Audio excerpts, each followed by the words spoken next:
mi sono convinto che forse lo scopo più importante della nostra vita è essere felici, che possiamo dire è la premessa per amarci e per amare i nostri vicini.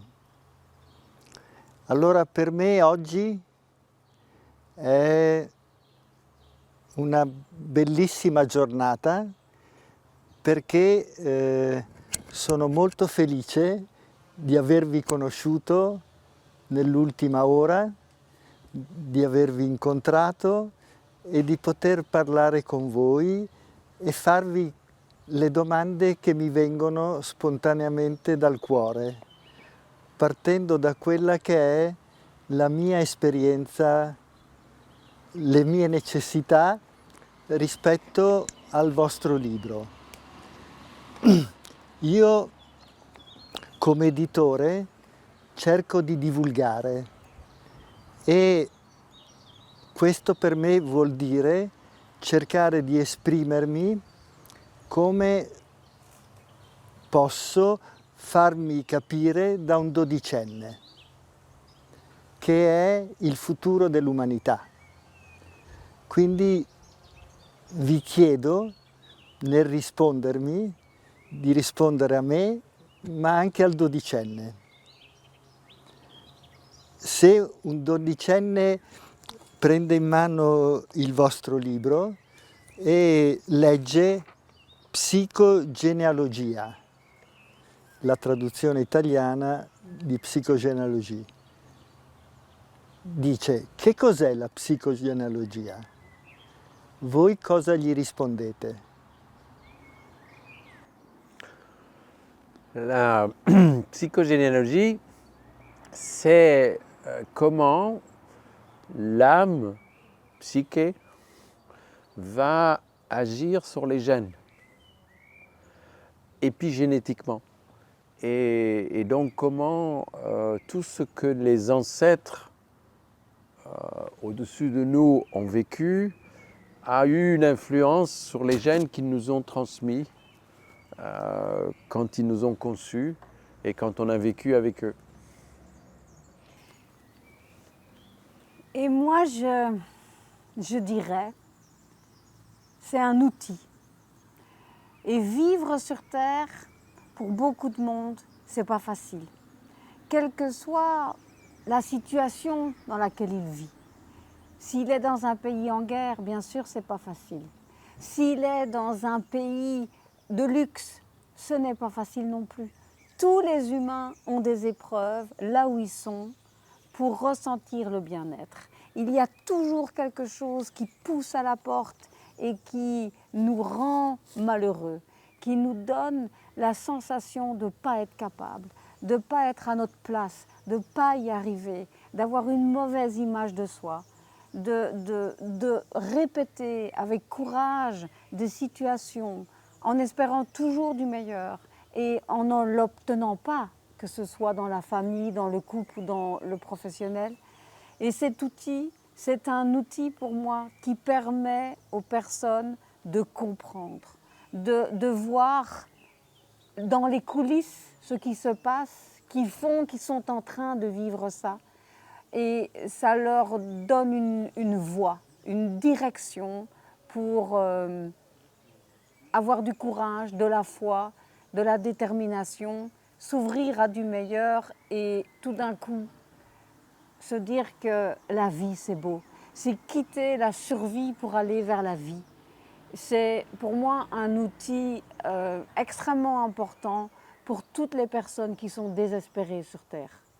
Et c'est vraiment un outil qui permet d'aller chercher tous les malheurs qu'on porte au-dessus de notre tête pour être plus heureux, pour être meilleur, pour rendre l'humanité meilleure et pour être en meilleure santé physique, énergétique, émotionnelle, mentale, sociale et spirituelle dans notre famille et dans le monde, et avec tout, mais pas seulement avec les humains, aussi rendre les animaux plus heureux, les plantes plus heureuses, les champignons plus heureux, les bactéries, les virus plus heureux, les pierres plus heureuses, la terre, les étoiles, le ciel plus heureux.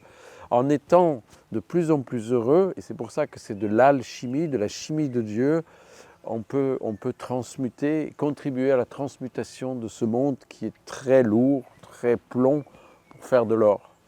Et de réaliser qu'en fait, au-dessus de notre tête, toutes ces personnes qui ont vécu, quand on les resitue dans un contexte historique, mais bon sang, on est porteur d'une force incroyable. Ils ont traversé des choses tellement dures. Chaque pays a une histoire tellement dure.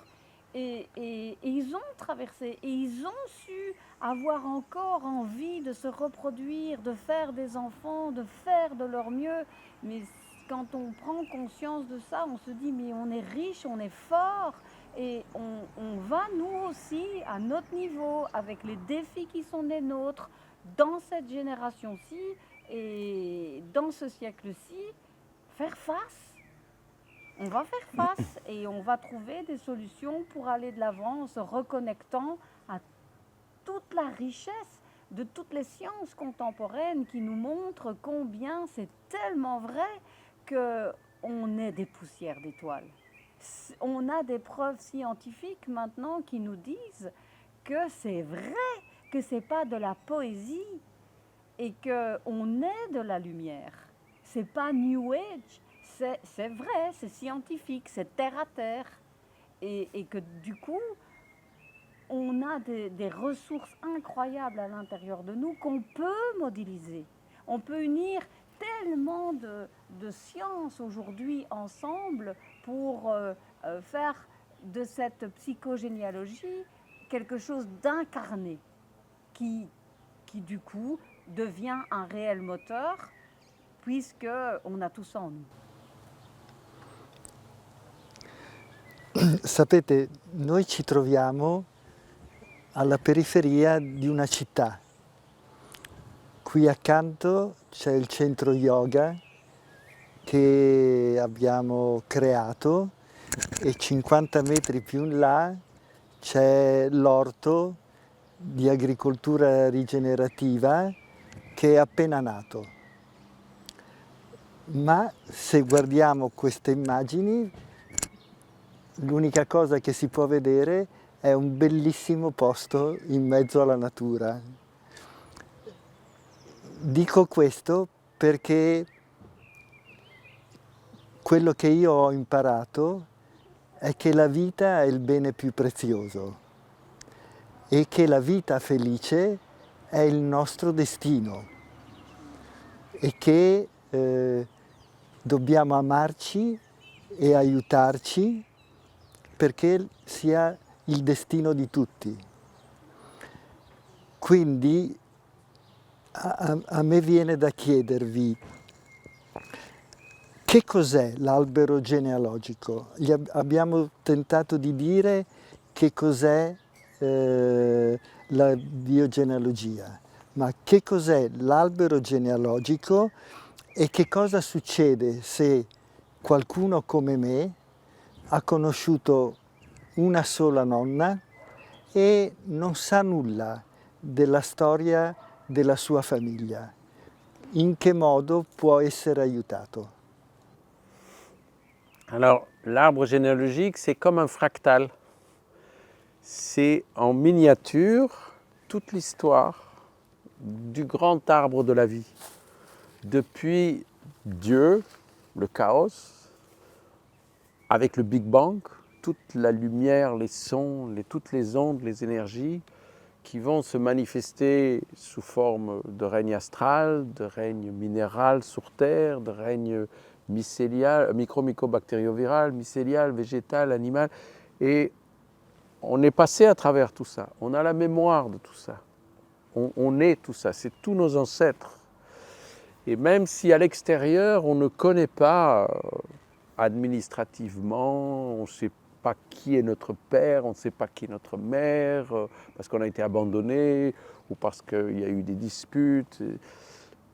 Toute la mémoire de l'univers, de l'arbre de l'univers dans lequel on est le fruit, est à l'intérieur de nous. Et notre méthode, elle permet d'aller guérir ces mémoires de l'arbre, de la vie à l'intérieur de nous.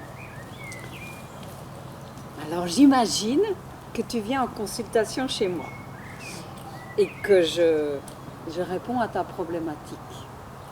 Et je commencerai donc à dessiner ton arbre en retraçant cette histoire de l'évolution. Au sommet de l'arbre, on dessine, on inscrit l'histoire du vivant qu'Édouard vient de raconter.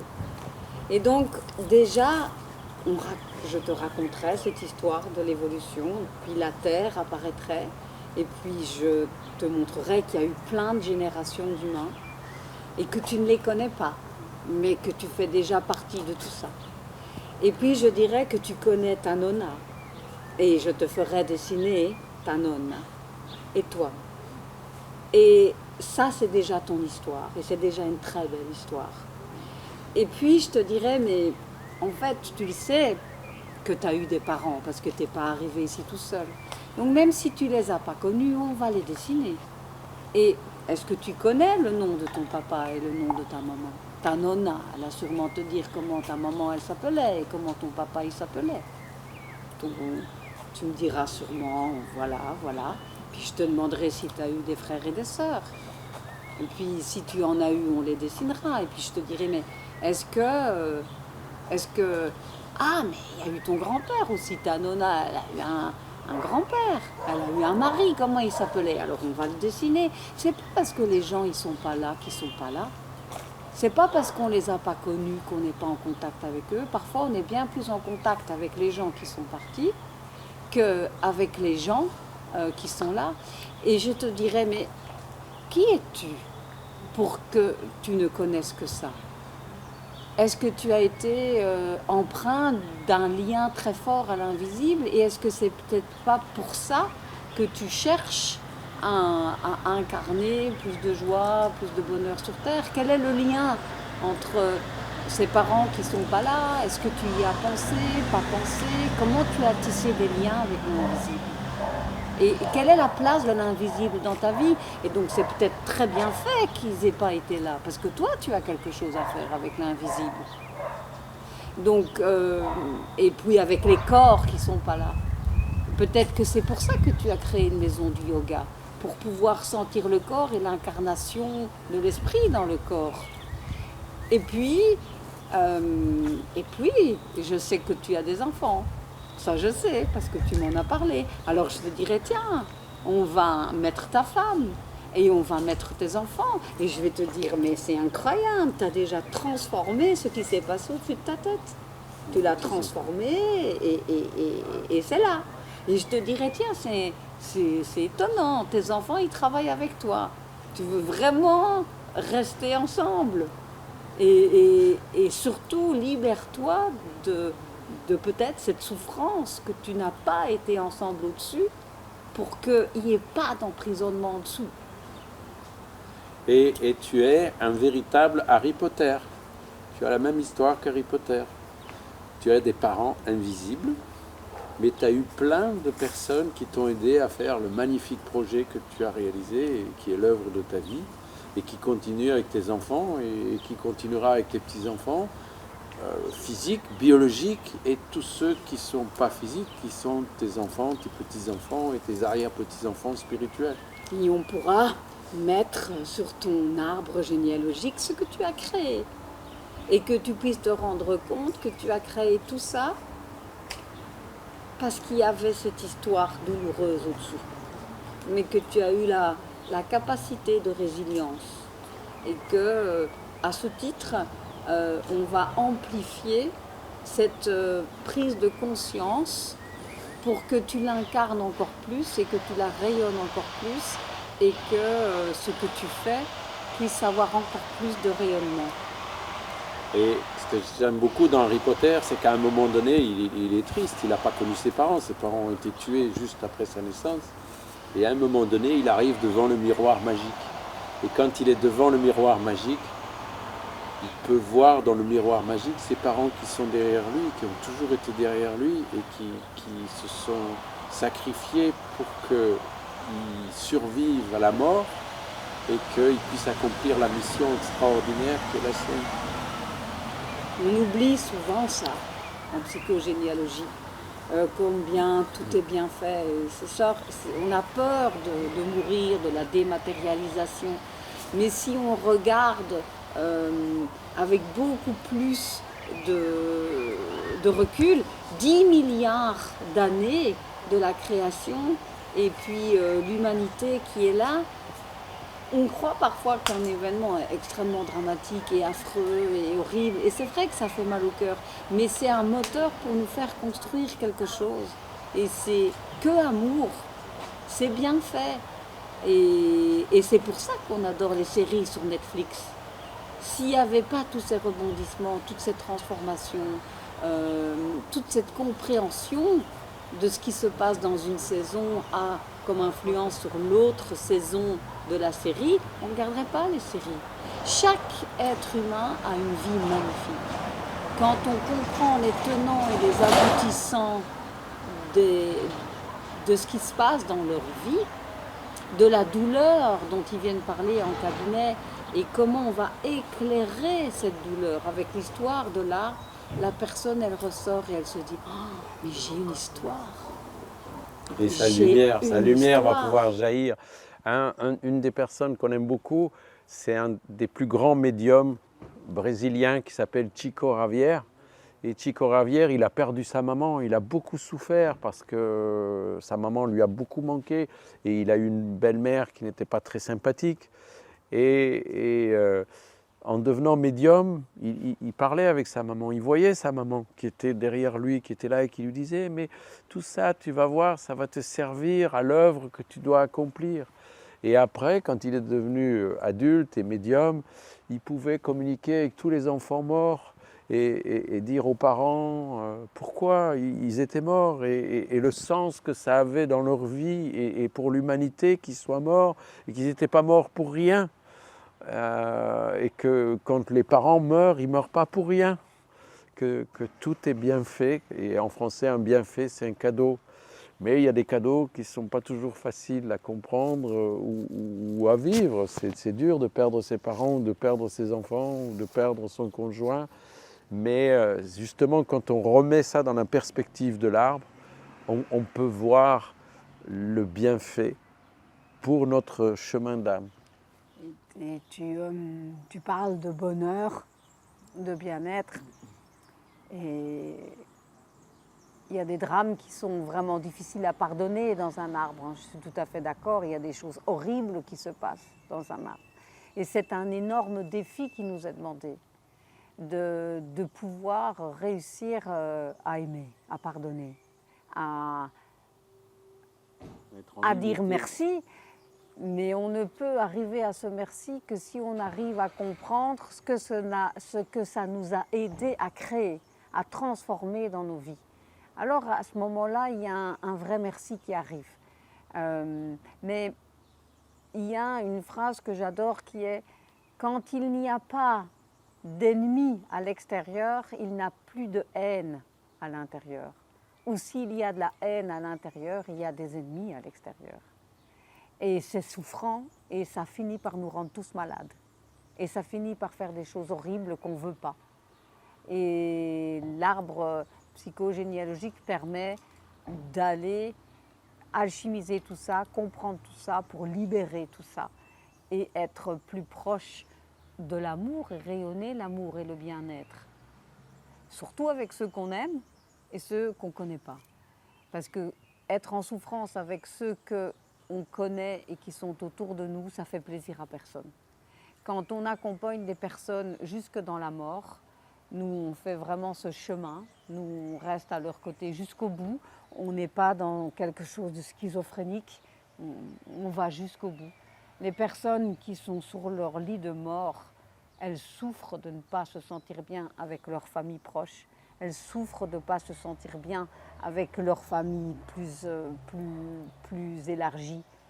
Et quand on arrive à libérer ces souffrances à ce moment-là, si elles sont arrivées très tard chez nous, mais qu'on arrive à faire ce travail à ce moment-là, on revient à mourir en paix. on ne parle pas de la mort, mais la mort c'est important.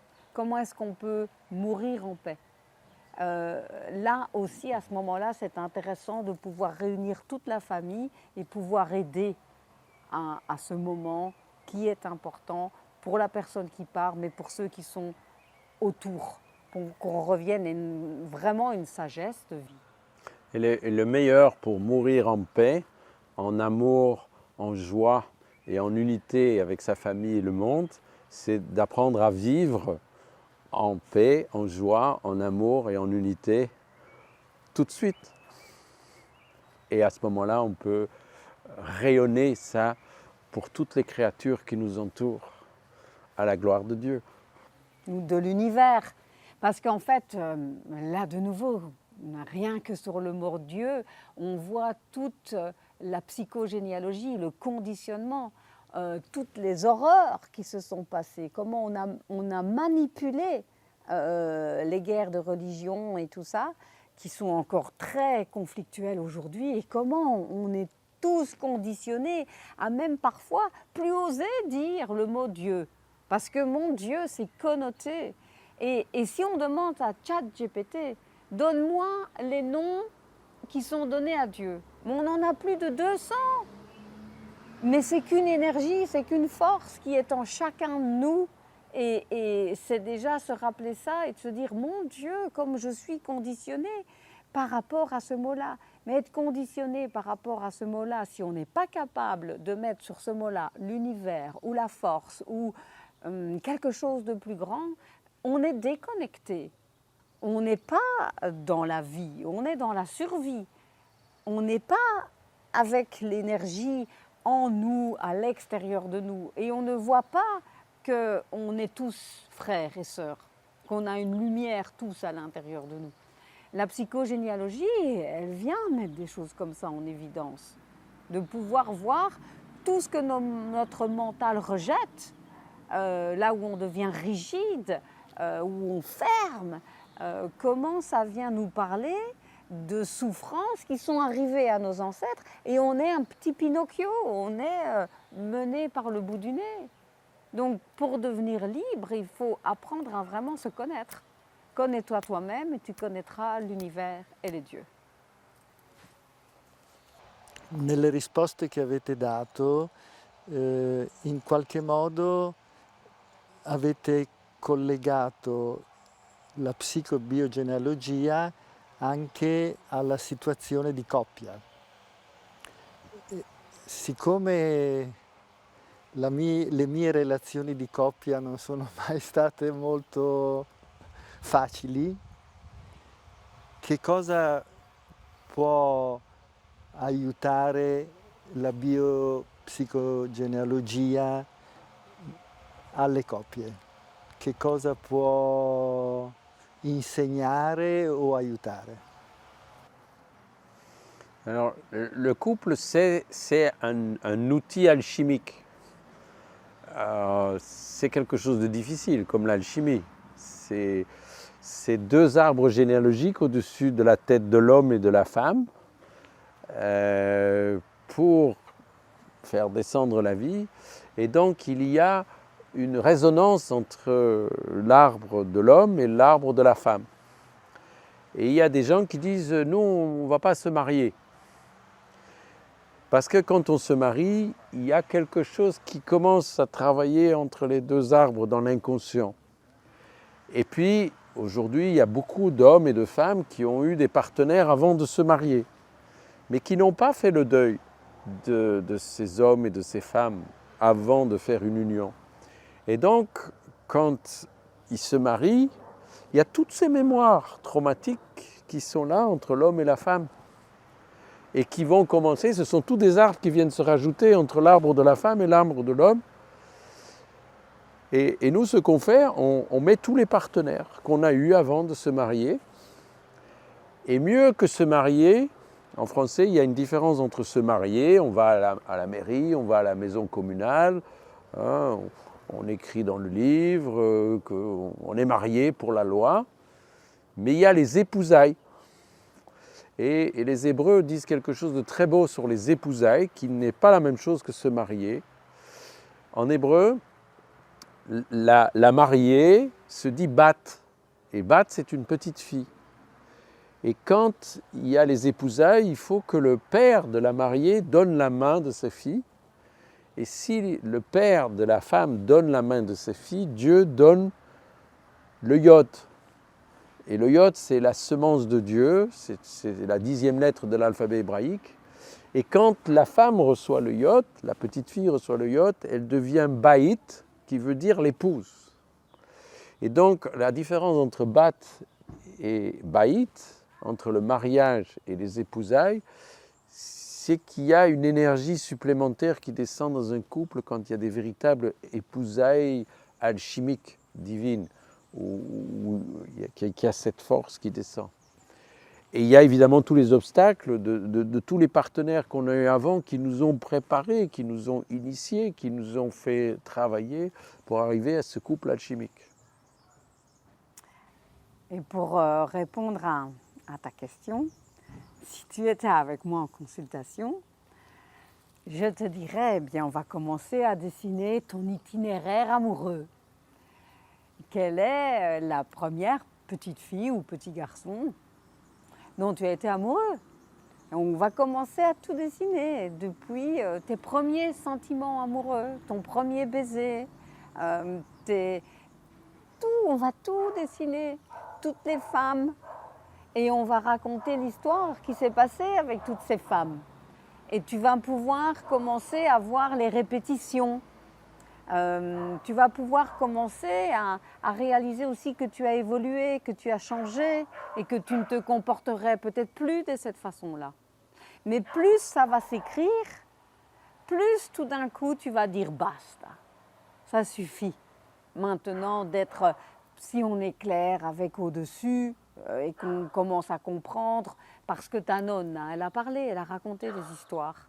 Et donc rien qu'en ayant entendu des histoires, tu vas commencer à pouvoir faire des liens et tu vas pouvoir voir comment tu es télécommandé et à quoi ça sert que ça n'aille pas dans tes relations. Donc il y a tout ça qui va se passer. Ce que j'aime beaucoup avec notre méthode et la psychogénéalogie, c'est qu'on peut tout dessiner, que c'est amoral. Donc, et la biologie, c'est amoral, on doit comprendre. Des fois, ça ne marche pas dans les couples et les histoires pour lesquelles ça ne marche pas, c'est terrible. C'est des choses que les femmes ou les hommes n'osent dire qu'en cabinet, s'ils sont courageux.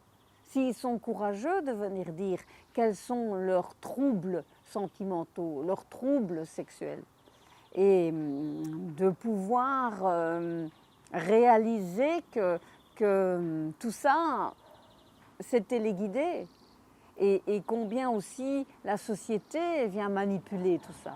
Combien on vient nous mettre des idées dans la tête. Combien c'est important de retracer l'histoire de l'amour avec toutes ces soi-disant libérations comme la pilule qui a apporté du positif pour la femme. Je n'en disconviens pas, mais on lui aura dit le péché n'existe pas, tu peux faire tout ce que tu veux, tu peux faire comme les hommes, tu peux dire oui quand tu as envie, tu peux... Et pour finir, il y en a tellement qui ont souffert, tellement de femmes qui rêvent d'histoires d'amour. Et il y a cette expression, puisqu'on est en Italie, chanter Ramona. Mais on dit ça chez nous en Belgique. Il t'a chanté Ramona. Il t'a fait croire à des belles choses. Il t'a fait la vita romantica. Et puis après, le lendemain matin, il avait disparu de ton lit, de ta vie. Et toi, tu es resté là à pleurer. Et donc, c'est triste ça, de prendre cette liberté et de faire ça d'une énergie qui est sacrée. Et c'est vraiment comme dans Le Petit Prince, je t'apprivoise. Si je t'apprivoise, je suis responsable de toi, tu es ma rose. J'ai une notion de sacré de l'amour qui est perdue, de séduction dans ce monde d'apparat où tout le monde séduit, cherche à séduire. C'est devenu extrêmement nécessaire de réfléchir à l'amour et au conditionnement qui nous a amenés à des relations hommes-femmes comme celle-là. Noi facciamo parte di tantissime comunità, degli amici, dei compagni di scuola, di colleghi, dovunque facciamo parte di comunità dove non ci assumiamo quasi mai la responsabilità. E la comunità più grande è quella che decide di costruire armi disumane per massacrare popolazioni inermi.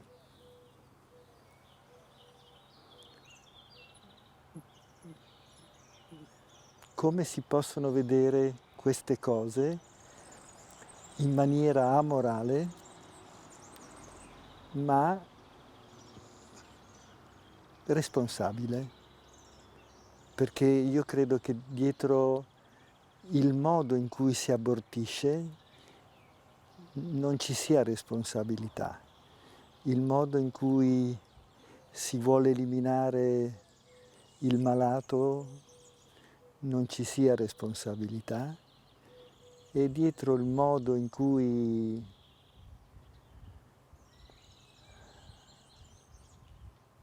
facciamo guerra alla vita non ci sia responsabilità. Alors, responsable, étymologiquement, ça veut dire apte, capable d'aller trouver les réponses à l'intérieur. C'est ça qu'on fait avec la psychogénéalogie en hypnose, on va chercher les réponses à l'intérieur. On est dans une société matérialiste qui apporte des solutions de l'extérieur. On dit « Ah, vous avez un enfant, vous ne voulez pas de l'enfant, on va l'avorter. Ah, vous avez un vieux qui a mal, on va arrêter ses souffrances, on va l'euthanasier. » Ça fait 40 ans cette année que je suis médecin. J'ai toujours refusé l'avortement et l'euthanasie parce que je pense que ça ne règle pas les problèmes, que les âmes elles partent avec les problèmes, et que quand on donne de la morphine en français, morphine, c'est une morphine pour les gens qui sont à l'extérieur, mais c'est un cauchemar pour la personne qui meurt sous la morphine. Maintenant, entre une femme qui fait un avortement et qui risque en plus de mourir si elle fait un avortement avec des aiguilles, avec du savon, je préfère que la femme fasse un avortement médical dans un contexte sécure que dans... parce que là, il y en a 2 qui meurent. Mais pour moi, le meilleur, c'est qu'il n'y ait aucun des 2 qui meurt, ni la femme, ni l'enfant. Et pour ça, il faut aussi que les hommes soient plus responsables, parce que ce sont les femmes qui vont avorter, mais où sont les hommes quand les femmes avortent? Et personnellement, dans mes 40 ans d'expérience de médecin, chaque fois que j'ai eu des femmes qui voulaient avorter ou des personnes qui voulaient mourir par injection, je les ai accompagnées avant, pendant et après, en faisant tout pour essayer de conserver la vie et que ce soit dans la vie qu'ils partent et pas parce qu'on pique ou parce qu'on met... Et on a eu un exemple assez extraordinaire, c'est un homme qui était magnifique et qui avait une sclérose latérale amyotrophique et qui vraiment avait été très actif, avait fait des choses magnifiques toute sa vie. Et il disait « mais j'en peux plus, ça n'a plus de sens ». Et donc il avait demandé l'euthanasie et on devait l'euthanasier le matin et le soir, j'ai accueilli pour lui un remède homéopathique. Et 1 heure avant qu'on vienne pour l'euthanasier, il est parti par lui-même, sans que ce soit l'extérieur qui le tue. Et on peut vraiment accompagner, et toutes les femmes, parce qu'il y a à peu près 20-25 millions d'enfants qui sont avortés chaque année, et c'est un très gros problème, parce que tous ces enfants n'arrivent plus facilement à partir. Donc il reste dans l'aura des femmes qui ont avorté, et les enfants, les fausses couches aussi. Et donc j'ai eu la chance de recevoir un rituel pour aider en hypnose dans les arbres généalogiques tous ces enfants avortés que je vais demander aux femmes et aux hommes de reconnaître.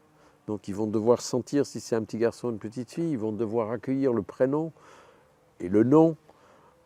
Et une fois que chaque enfant est reconnu, on va lui donner tout ce dont il aurait eu besoin, voir si avec ça il aurait pu continuer à vivre et s'il peut partir en paix, en joie et en lumière. Et à ce moment-là, on va libérer tous ces enfants avortés. C'est des questions très importantes, surtout qu'en Belgique, l'euthanasie est très acceptée. Donc beaucoup de Français viennent en Belgique pour s'euthanasier. Quand je travaillais dans les hôpitaux il y a 20 ans, dans les services d'oncologie, donc des patients très en souffrance, quand un patient voulait s'euthanasier, l'oncologue disait d'accord, on prend rendez-vous. Aujourd'hui tu veux, mais moi je ne vais pas être dans ta pulsion, dans ta demande, comme ça. Non, on prend rendez-vous et tu te présentes et alors on pourra pratiquer l'euthanasie. Ils prenaient rendez-vous, mais les patients ne venaient jamais au rendez-vous. Ils continuaient à vivre.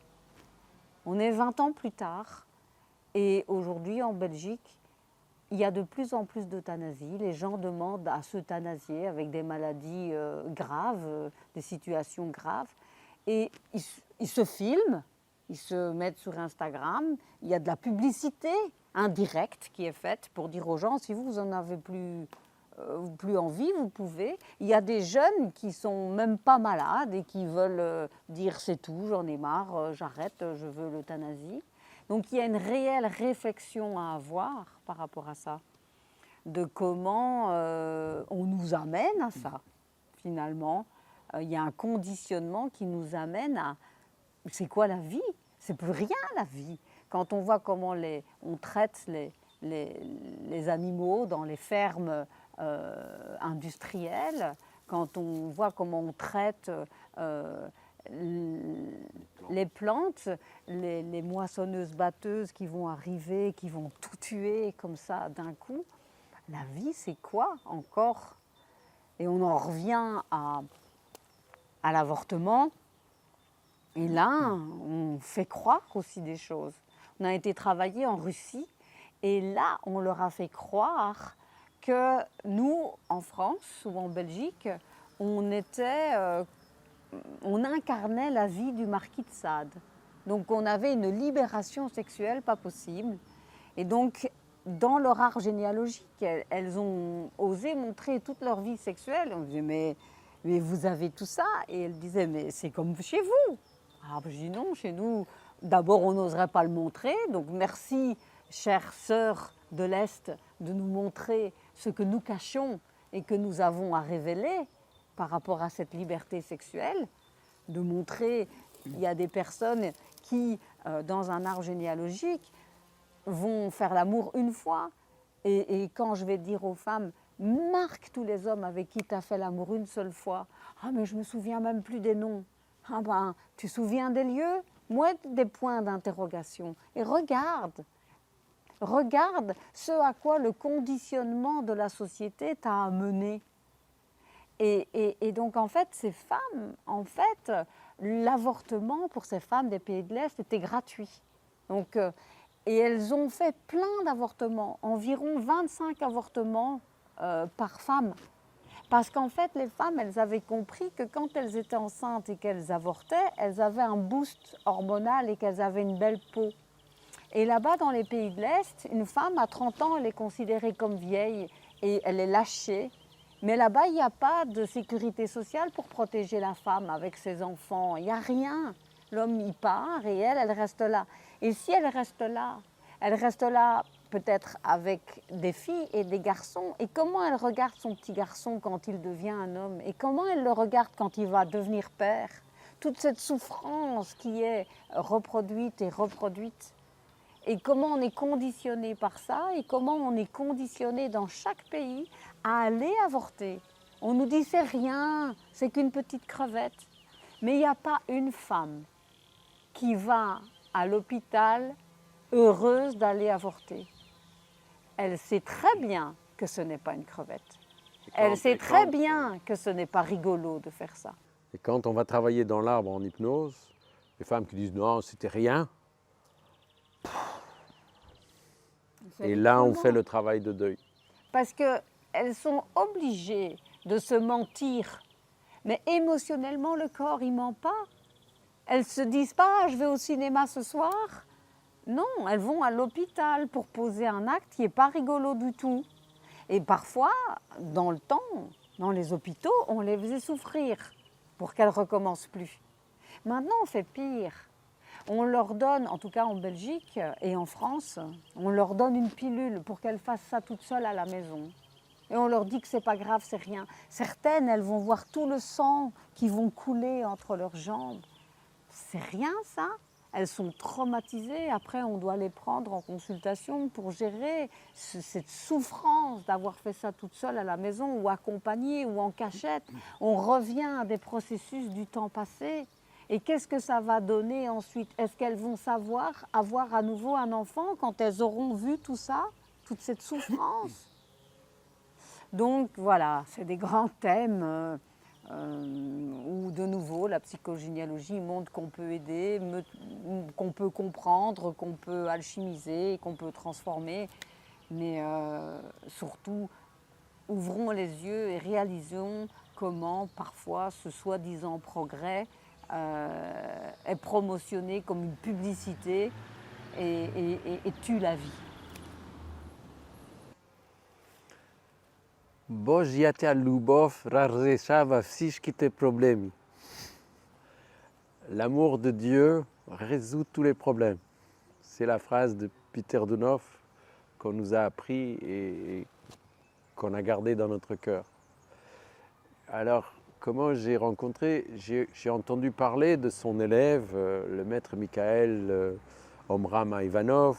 J'avais des livres, mais je ne lis pas les livres. Moi, c'est plus par la rencontre avec les personnes que Judith parlera de comment elle a rencontré le maître Omram Mikhaël Ivanov après. Et au début des années 2000, les gens étaient séparés, chacun apprenait la médecine nouvelle, la biologie totale dans son coin. J'ai dit, mais la guérison, c'est de travailler tous ensemble. Donc j'ai fait un gros dictionnaire avec le décryptage de toutes les maladies que tout le monde avait trouvées. Et j'ai été invité au Québec pour présenter le livre que j'avais réuni. Et dans ce séminaire à Montréal, il y avait Natacha Kolesar. Et Natacha Kolesar est une des grandes élèves du maître Mikhaël Omram Ivanov. Et je suis venu parler de la périnatalité et elle est venue me trouver avec plusieurs personnes de la Fraternité Blanche, mais je ne savais pas que c'était des personnes de la Fraternité Blanche. Et ils m'ont demandé si je pouvais venir donner cours dans le centre qu'ils avaient créé, qui s'appelle Ideal Society, dans les Rocheuses, entre Vancouver et Cagliari. Et donc j'ai été pendant 7 ans, 2 fois par an, en hiver et en été, dans un lieu magnifique où ils ont fait un temple, dans un ancien lieu sacré des Amérindiens, au milieu de la nature, de la forêt. Et ils m'ont demandé de venir là pour travailler sur l'arbre généalogique des personnes de la fraternité. Et donc on a fait l'arbre avec le maître Peter Dunhoff, puisque c'est lui le père le plus haut qui a amené toute cette sagesse, cette connaissance. Bien sûr le maître Omram Mikhaël Ivanov qui a diffusé ça. Et c'est comme ça que j'ai rencontré toutes ces personnes de la fraternité. J'ai jamais été au Bonfim à Saint-Raphaël en France, donc je ne connais pas ce centre-là où il a résidé principalement. Mais moi, j'ai toujours eu, que ce soit par la paneurythmique, ce contact avec le maître Peter Dunhoff. intérieure, plus qu'avec le maître Omram Mikhaël Ivanov, que j'aime beaucoup aussi, que je respecte beaucoup. Et je n'ai pas lu les livres, mais voilà, c'est quelque chose qui m'habite tous les jours. Mes premiers livres spirituels, c'était le maître Omram Mikhaël Ivanov. Quand je lis un livre, je ne regarde pas l'auteur, je ne regarde pas qui il est. Je lis et je sens. Et si je sens que c'est intelligent, je me dis, mais c'est qui a écrit ce livre? Alors j'ai retourné, j'ai regardé et je dis, mais comme il est intelligent cet homme, j'aimerais bien le rencontrer. Et là, je tape sur Google Maître Omram Mikhaël Ivanov. Puis là, je me rends compte qu'il est mort. Je me dis, oh, mais c'est vraiment dommage. J'aurais vraiment voulu rencontrer cet homme et échanger avec lui. Et peu de temps après, je vais rencontrer Édouard et je vais rencontrer des personnes qui connaissent mieux que moi encore le maître, puisqu'ils étudient le maître et ils vivent et ils cherchent à vivre dans la philosophie de ce maître, qui ne demande pas à être appelé maître. C'est les personnes qui, tellement émerveillées de toutes ces connaissances, l'ont appelé comme ça. Mais c'est pas la peine de se perdre sur ce mot et de vouloir ne pas le connaître à cause de ce mot. Et donc, je me suis retrouvée projetée dans cette communauté et j'ai rencontré Natacha Kolesar. Ce que j'ai trouvé magnifique, c'est de rencontrer Édouard qui, lui, me dit mais moi, je préfère Peter de Noof. Je suis plus en vibration avec Peter de Noof. Et la grande leçon que ça m'a apprise, c'est que quand je lisais le maître, quand je lisais Omram Mikhaël Ivanov, souvent il parle de Peter de Noof, de son maître à lui. Et combien je n'ai pas cherché à aller vers Peter de Noof. Mais ce que j'ai retenu, c'est que la grande leçon, c'est qu'il laisse son maître au-dessus de lui. Et il continue dans la continuité de ce qu'il a appris. C'est quelque chose déjà de fondamental parce que ça se passe rarement dans notre société. Souvent, on oublie ceux qui sont au-dessus de nous. On oublie de rappeler que c'est de eux qu'on est porteur d'une transmission. Donc il est souvent cité dans toutes les œuvres de Omram Mikhaël. Et en fait, ce qui est extraordinaire avec les connaissances autant de Peter de Noof que de Omram Mikhaël à Ivanov, c'est qu'elles sont intemporelles. Moi, j'aime les livres où ce qui est écrit est intemporel, est universel en fait. Une connaissance qui vient d'ailleurs et qui est sans cesse vraie. Et quand on reprend ces livres aujourd'hui qui ont été écrits il y a plus de 100 ans, c'est encore plus d'actualité aujourd'hui et beaucoup plus accessible aujourd'hui. Parce qu'en fait, on pouvait douter de ce qu'il racontait il y a 100 ans, 150 ans. On pouvait en douter, on disait c'est des illuminés, d'où ils sortent des choses comme ça. Mais aujourd'hui, avec toutes les connaissances en neurosciences, en biologie, en astrophysique, on se rend compte que tout ce qu'il disait est vrai et est encore vrai aujourd'hui.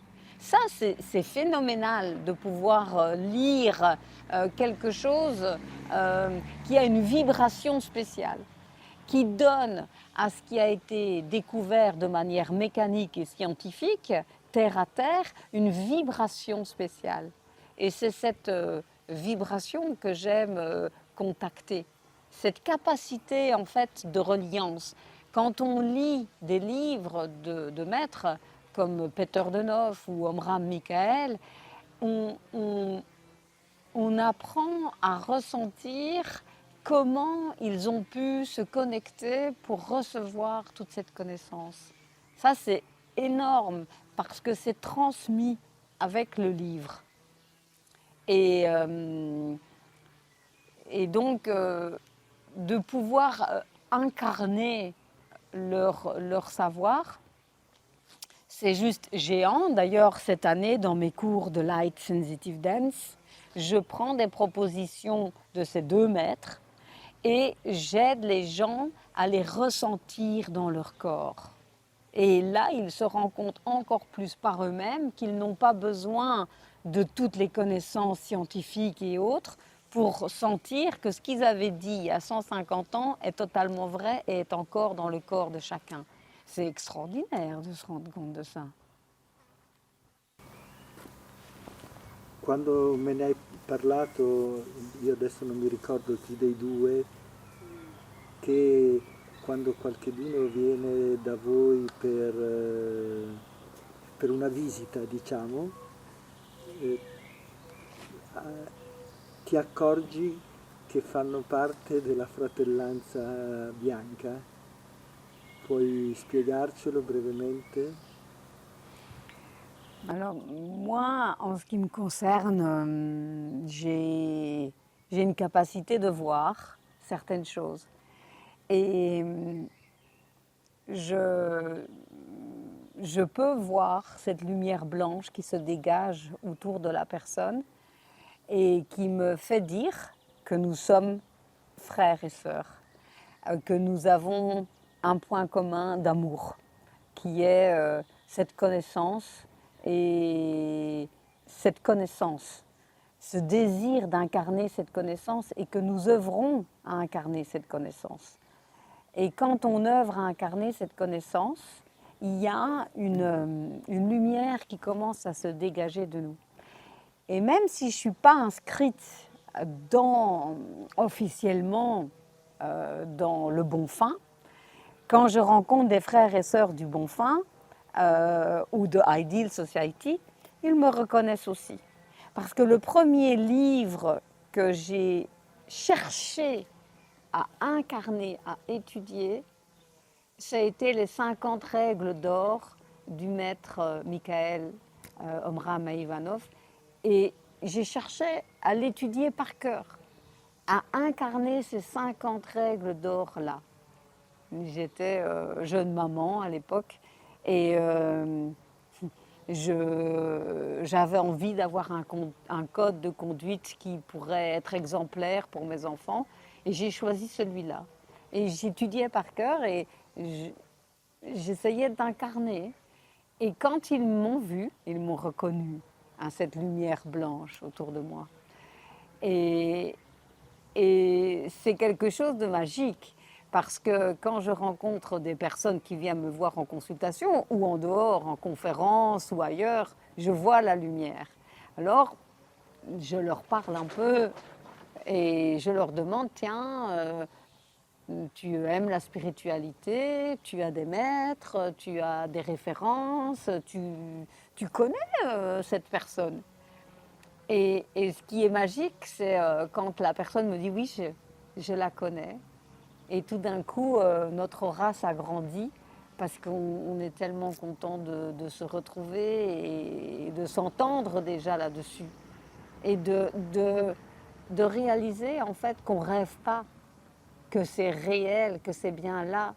Et que quand on cherche à incarner quelque chose, ils ne sont plus là, ils sont morts, mais ils sont là. Ils sont là et ils continuent à nous aider à... Ma come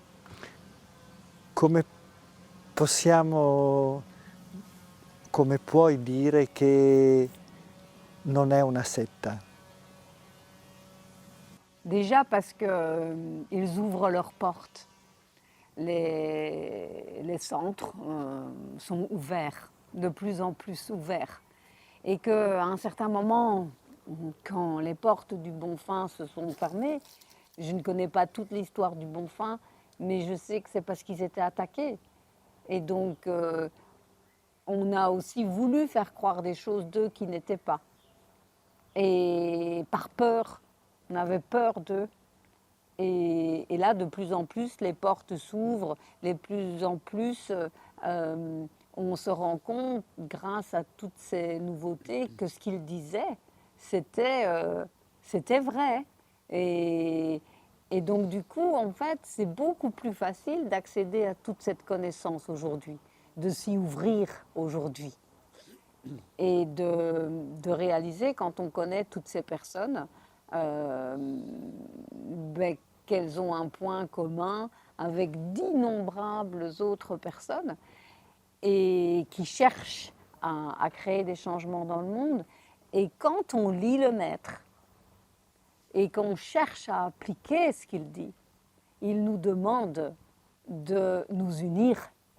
Il dit, mais regardez, c'est normal qu'on ne prenne pas les gens qui sont dans la spiritualité au sérieux. Ils sont toujours en train de se disputer les uns avec les autres. Ils ne cherchent pas à s'unir et à se mettre ensemble. Donc, on doute d'eux. Par contre, ceux qui sont dans la matière, on ne doute pas d'eux. Parce que eux, pour faire plus de matière, ils vont s'unir, ils vont se mettre ensemble et ils vont montrer un résultat physique, des chiffres mirobolants d'argent, des constructions. Alors, on va leur donner plus de crédit à eux. Mais si tous ceux qui sont spirituels s'unissaient au nom de ce qu'ils ont envie d'avoir, alors ils deviendraient plus crédibles. Donc, dans ces écrits, il nous demande de nous unir. Il nous demande de nous unir avec ceux qui vibrent avec l'énergie de la vie, avec l'arbre du vivant tout entier. Tous ceux qui œuvrent pour l'arbre du vivant, il nous demande de nous unir. Si on lit les textes et qu'on cherche à appliquer les textes, il n'y a pas de secte. Il y a une unité dans l'amour et la lumière. Le message de Peter Donhoff, c'était vraiment unifier, unifier, unifier en mouvement. Unifier en mouvement. Et assez curieusement, quand on travaille dans les thermes de Montegrotto avec l'eau des Préalpes, on commence toujours, quand on va dans la piscine, par faire le cercle, comme Peter Donhoff, et on danse en cercle dans l'eau. Maintenant, quand on fait le cercle dans la piscine, on ne chante pas les chants de Peter Donhoff, mais parfois, Judith met les chants de Peter Donhoff qui ont été magnifiquement travaillés par Gilles. Gilles, c'est le bras droit de Natacha Kolesar à Ideal Society, qui a beaucoup travaillé tous ces chants de Peter Donhoff, à les faire connaître, à les amener partout dans le monde pour qu'il y ait de plus en plus de personnes qui se rendent compte de la beauté de ces chants, de la puissance de ces chants. Et bon, il y a la fraternité officielle qui découle du maître Mikhail Ivanov, mais il y a aussi, on est en contact avec une fraternité blanche qui fait partie quelque part plus haut, qui est la communauté du Santo Daime. Ce sont aussi des gens qui sont dans la même énergie, dans la même lumière.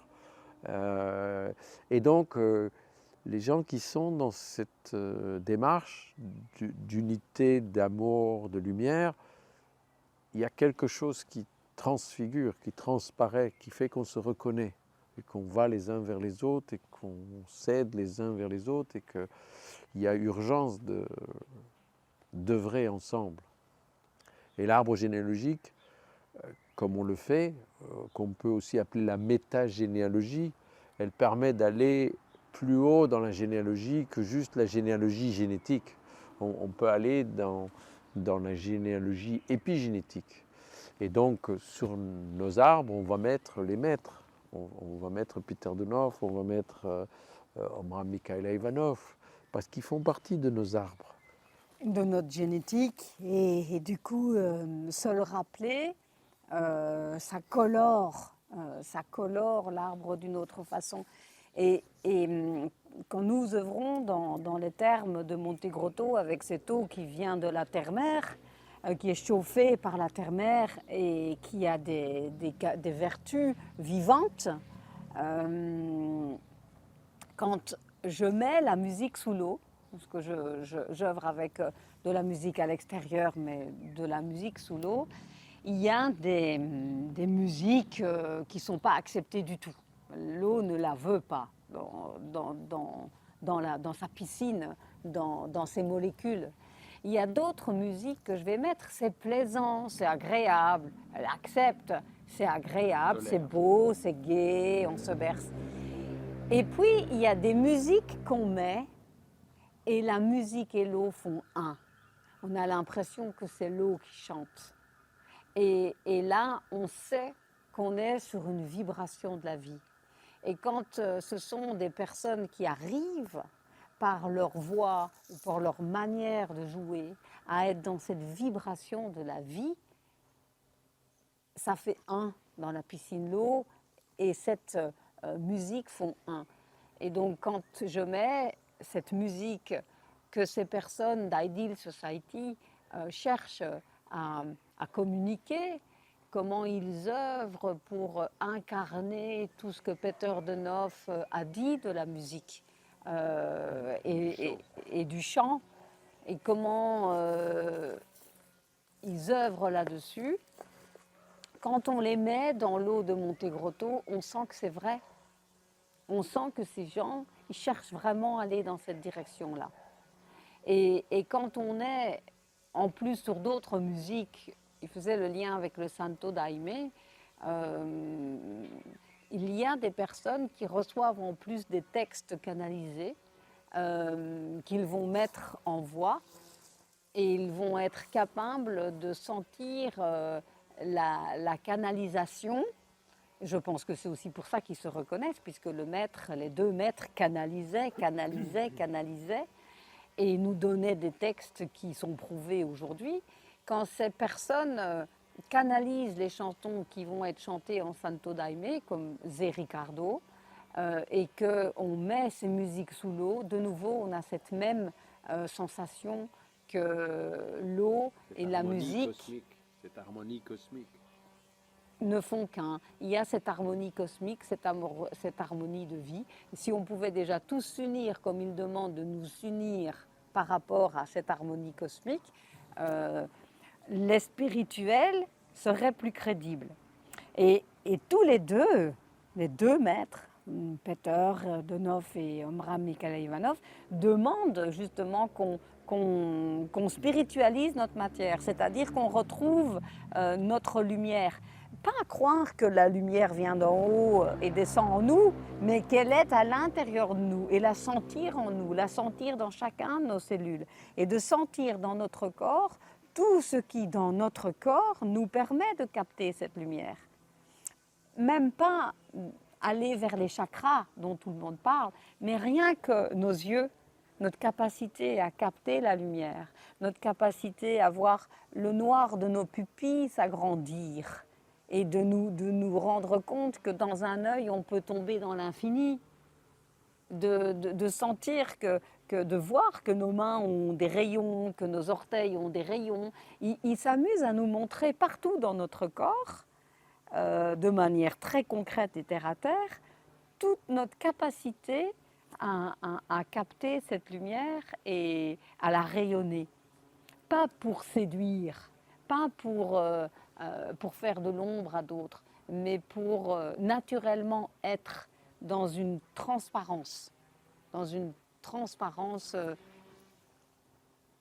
Moi, j'ai tellement appris quand le maître il dit « Regardez autour de vous tout le vide qu'il y a autour de vous, mais tout ce vide, c'est un rappel permanent de tout ce qui peut être construit, de tout l'espace qui vous est laissé pour construire. » Quand on peut lire des phrases qui nous donnent des ailes au cœur, on sait que ça vient d'ailleurs.